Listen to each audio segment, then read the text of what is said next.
Spinal anaesthesia ఇచ్చిన తర్వాత ladies అందరూ నడుము నొప్పి అని చెప్పేసి కంప్లైంట్ అనమాట. అంటే స్పైనల్ ఇంజెక్షన్ సర్జరీ అప్పుడు తీసుకున్న తర్వాత 4-5 సంవత్సరాలు అయినా సరే ఆ స్పైనల్ ఇంజెక్షన్ వల్లే నొప్పి వచ్చేస్తుంది, నడుము నొప్పి అంటూ ఉంటారు.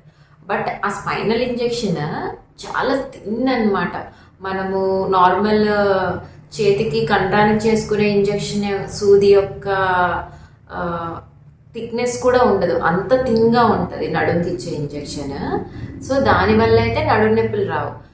బేసిక్గా నడుము నొప్పులు వచ్చాయి అంటే సార్ ఓపికి చాలామంది నడుము నొప్పులు అని చెప్పేసి వస్తూ ఉంటారు కదా. సో మన ఆర్తో సార్తోనే మాట్లాడదాం. ఈయనకి నడుము నొప్పులు అని వచ్చే cases. Hi, this is doctor Rupa, consultant gynaecologist, Jaggampeta. Hi, this is doctor Ramprasad, orthopaedic surgeon. చాలా మంది ఓపీకి లేడీస్ బ్యాక్ పెయిన్తో వస్తుంటారు. అలా మోస్ట్ ఆఫ్ ది లేడీస్ చెప్పేది ఏంటంటే ఒక 4-5 ఇయర్స్ బ్యాక్ నాకు సర్జరీ జరిగింది సార్, లైక్ సి సెక్షన్ జరిగిందాను, లేదంటే యూట్రస్ సర్జరీ హిస్టరెక్టమీ జరిగిందాను. అప్పుడు నాకు వెన్నెముకి సూది అనస్థీషియా ఇచ్చారు, అందువల్లనే నాకు ఇట్లా నడుము అప్పటి నుంచి నడుము నొప్పి వస్తుంది, దానివల్లనే వస్తుంది అంటారు.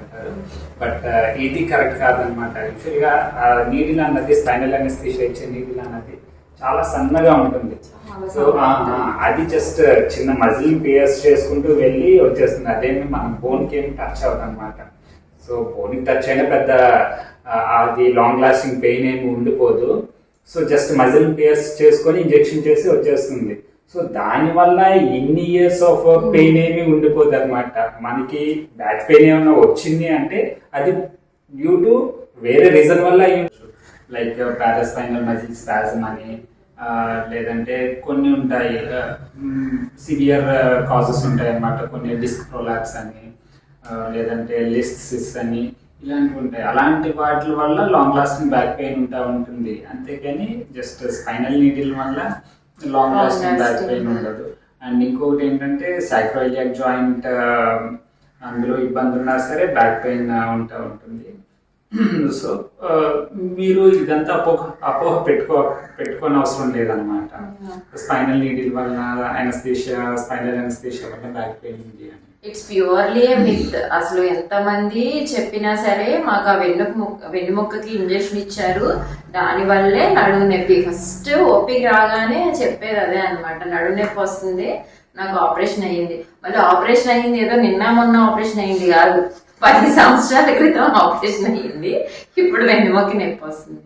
సో మన ఆర్థోపెడిక్స్ డాక్టర్ గారు చెప్పినట్టు అదర్ కాజెస్ కూడా ఉంటాయి అన్నమాట. సో అదర్ కాజెస్ని ట్రీట్ చేసుకోవడం, లేదా అదర్ కాజెస్ని ప్రివెంట్ చేసుకోవడం, లైక్ సార్ చెప్పినట్టు వర్కింగ్ పొజిషన్ మార్చుకోవడం, లాంగ్ లాస్టింగ్ సిట్టింగ్ లేకుండా చూసుకోవడం, బెడ్డింగ్ బాగుండడం, ఇవన్నీ చేసుకుంటే మనం ప్రివెంట్ చేసుకోవచ్చు.